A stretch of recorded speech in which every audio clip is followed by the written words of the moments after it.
Hey there.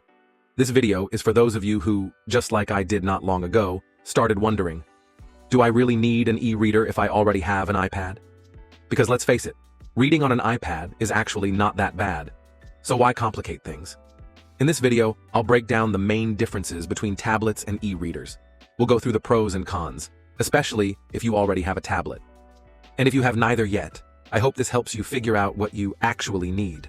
Spoiler alert, if your only goal is reading books, then yes, you need an e-reader. No question. For everything else, a tablet is better. But of course, it's not that black and white. So let's dive deeper. Let me start with a little background. I've been using tablets for a really long time, especially iPads. Probably 8 or 9 years now.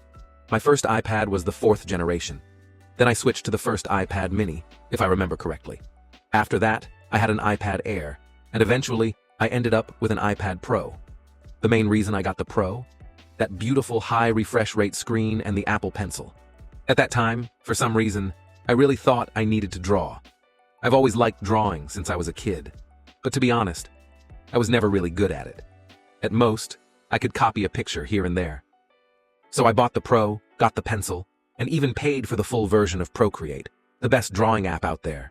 And then, I basically dropped the whole idea. Didn't use it much at all.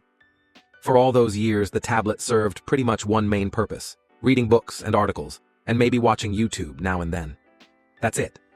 Honestly, even for YouTube and web browsing, I often preferred using my phone or laptop. As for gaming, I don't care about that.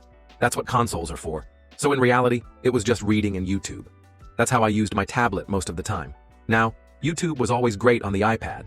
Big screen, amazing colors, no issues. But when it came to reading, it wasn't quite as perfect. The Pro is big and heavy. I noticed I could only comfortably read for maybe 20 or 30 minutes max. And I always found myself going back to paper books. At first, I thought that was just personal preference. I liked flipping pages, holding a real book in my hands, that tactile feeling. But over time, I realized it's just that reading on the iPad wasn't comfortable, mainly because of its size and weight.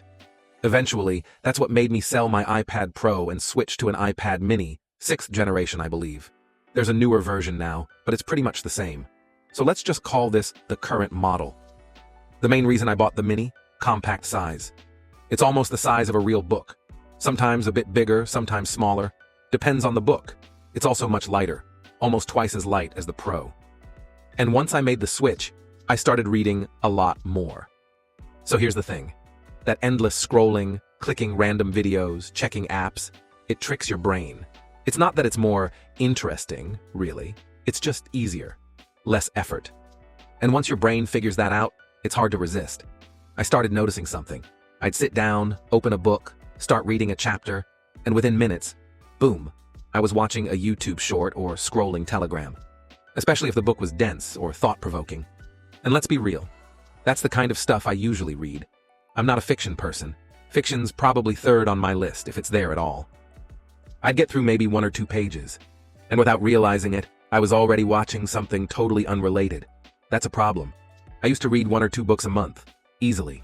Now, a single book might take me 2 or 3 months to finish. It's just hard to stay focused for long. Sure, someone might say, why not delete all the apps from your iPad and just use it as a reader? Or just turn off the Wi-Fi so you don't get distracted. And you know what? That sounds reasonable. But in reality, it doesn't work. Because what's stopping me from just turning Wi-Fi back on or reinstalling all those apps? Absolutely nothing. For people like me, those artificial limits don't mean much. If I want to get distracted, I'll find a way. Delete all the apps, I'll just re-download them. Block notifications, I'll check manually. Turn off Wi-Fi, I'll flip it back on. That's why I realized I don't need a controlled environment. I need a device that literally has one function. Reading books. No distractions, no shortcuts, no temptations. Something I can take with me anywhere. Sit down with it, leave my phone behind, put on some noise-canceling headphones, and just read. That's when I seriously started looking at the Kindle. I'd been curious about it for maybe a year and a half. Kindle has a fan base, that's for sure. People love their e-readers, but honestly, I never really understood the hype. What could it possibly do that a tablet couldn't? So I started watching a few reviews. So I watched a few Kindle reviews and, honestly, I didn't really see what the big deal was. The only real advantage seemed to be the e-ink screen, you know, the one that mimics paper. At first glance, that didn't feel like a killer feature. I thought, why would I need another device when I already have a tablet that can read books, play videos, browse the web, do it all? The Kindle just looked like more clutter. Another device sitting around the house. But after another round of procrastination, or let's call it accidental entertainment when I meant to be reading, I finally decided to give it a shot. So I bought one, tried it, and I really liked it. I got the Kindle Paperwhite 11th generation. I believe it's the 2021 version. And in terms of features, it just hits the sweet spot. Yes, Kindle has a big lineup, smaller ones, larger ones, even color screens, styluses, all that. But this one seemed perfect for me. Not too big, not too small. There's an even smaller version that fits in almost any pocket, but I didn't need something that tiny. This one has a screen just under 7 inches. It has a built-in front light, which makes it great for reading at night or in low light. It also lets you adjust color temperature, so you can make the screen warmer or cooler depending on your environment. A really nice touch. I actually got the kids version, which comes with an official magnetic cover. And honestly, it's great quality. Feels nice to hold, and it looks good too. And here's the bonus. The kids version has no ads. Normally, Kindles show ads on the lock screen, unless you pay extra or contact support to disable them. But with the kids version, you just don't have to deal with that at all. There are a couple of fun cover designs. Mine is this bright green forest-themed one. There's also a yellow version with a robot brain theme, and even a plain black one. I actually saw all 3 versions at a local store here in Vietnam. Personally, I think the green cover looks cool. It doesn't feel childish to me at all. The only downside is that being light-colored, it picks up some dirt over time. So if you want something more practical, maybe go with the black one. But anyway, I'm really happy with mine. Everything feels well built. No wobbly parts, no creaks. The cover fits snugly, and even with it on, the whole device is still lighter than the iPad mini. I didn't weigh them, but it feels like a 50 to 100 gram difference. You can definitely tell. Holding the Kindle in one hand, even for long periods, it's just easy. No wrist fatigue, no awkward grips. One of the biggest advantages of the Kindle is the e-ink display. If you've never used one, it's hard to explain. But basically, it really does feel like reading off actual paper. When you're outside, under direct sunlight, the screen doesn't get worse. It actually gets better. The brighter the light, the clearer the text. It's the complete opposite of glossy screens like on the iPad. Reading on a Kindle at the beach or in a sunny park feels just like reading a regular paper book. It's that good. Size-wise, it's roughly similar to the iPad mini, but a bit smaller. Maybe a couple of centimeters shorter and narrower.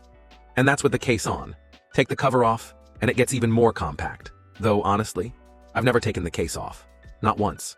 It fits perfectly, nothing rattles, and I'm kind of a perfectionist with this stuff, so I appreciate that. Even with the case on, it's still lighter than the iPad mini. I don't know exactly how much, maybe 50 to 100 grams lighter, but you can feel the difference.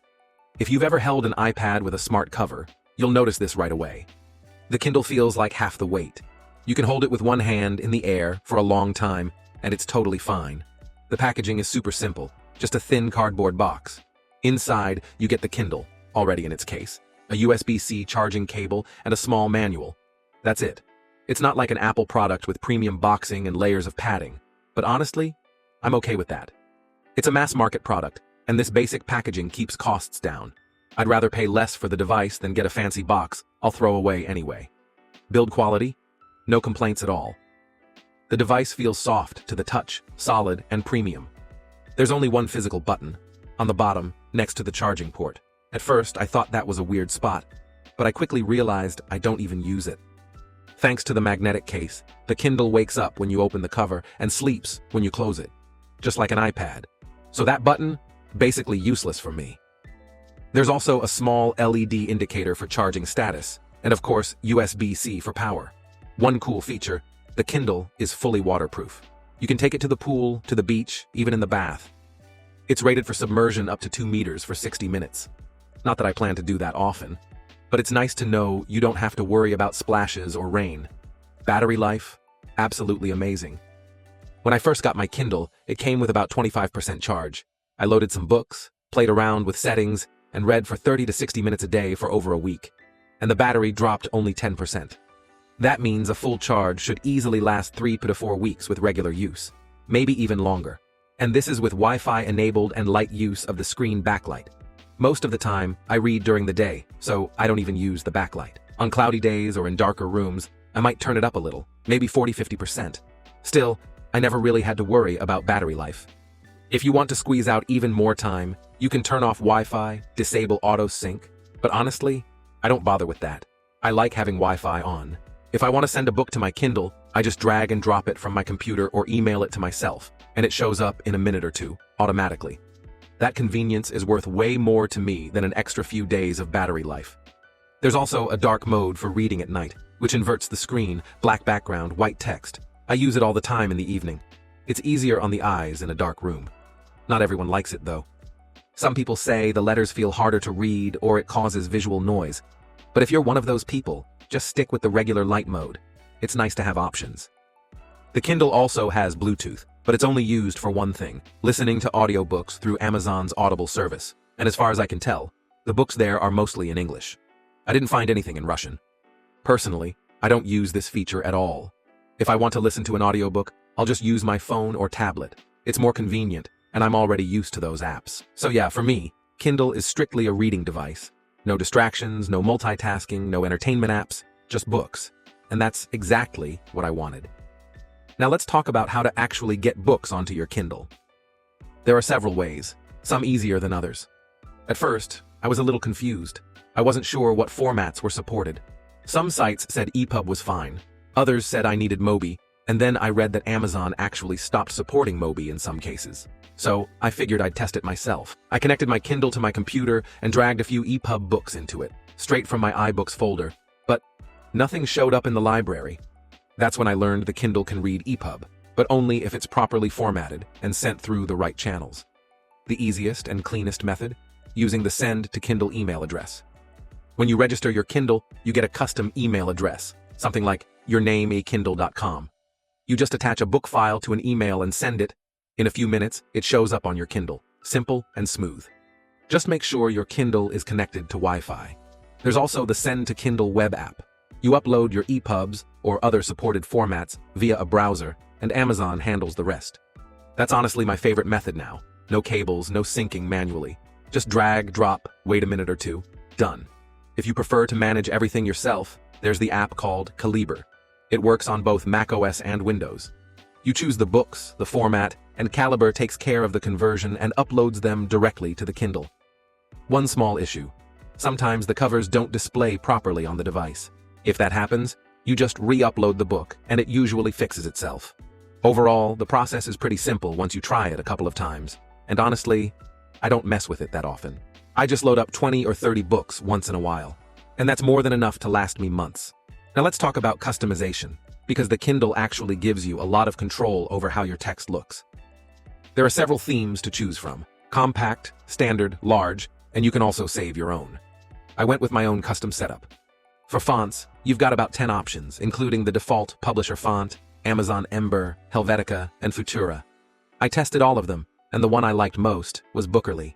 It has nice little serifs and feels easy on the eyes. No strain, very readable. You can also change font weight, but I keep it at the lowest setting. It just looks cleaner that way. Font size ranges from 4 to 14. I use 4, which is small, but perfect for me. Layout options are also pretty rich.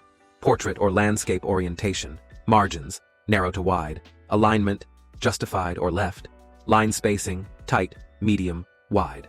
My settings: portrait mode, wide margins, left alignment, and medium line spacing. You can also show time left in chapter or book, page number, or hide all of that if you want a clean look.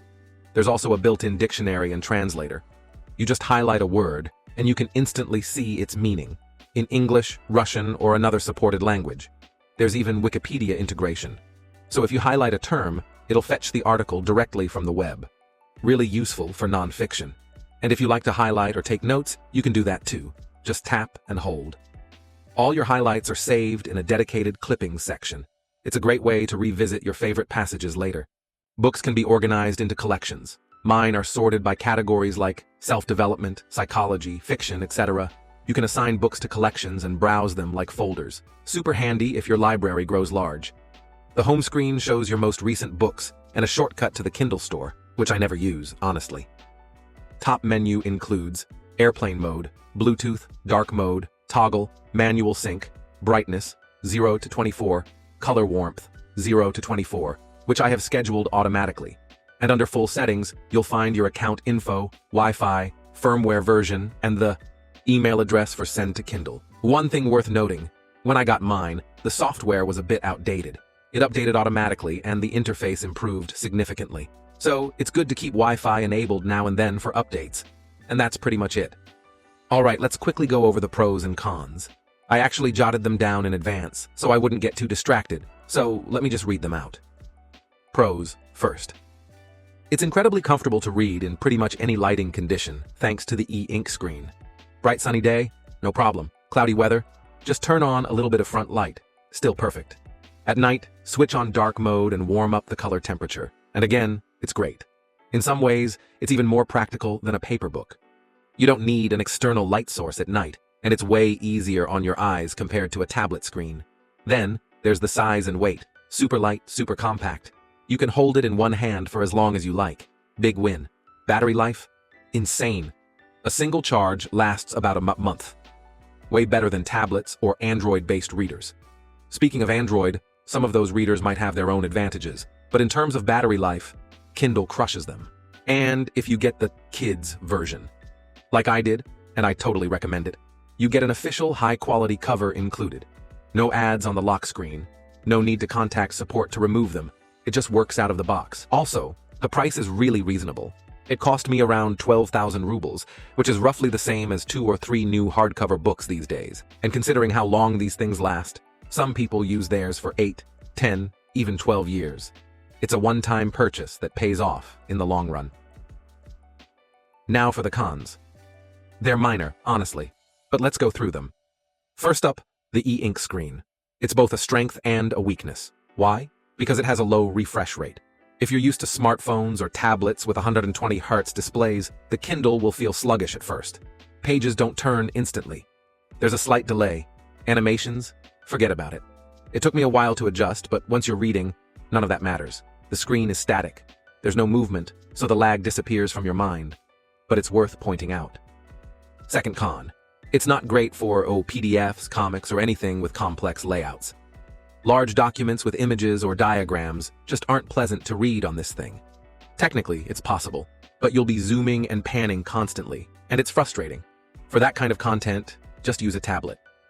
Color comics, illustrated books, schematics, all of those are better suited for a proper screen, not e-ink.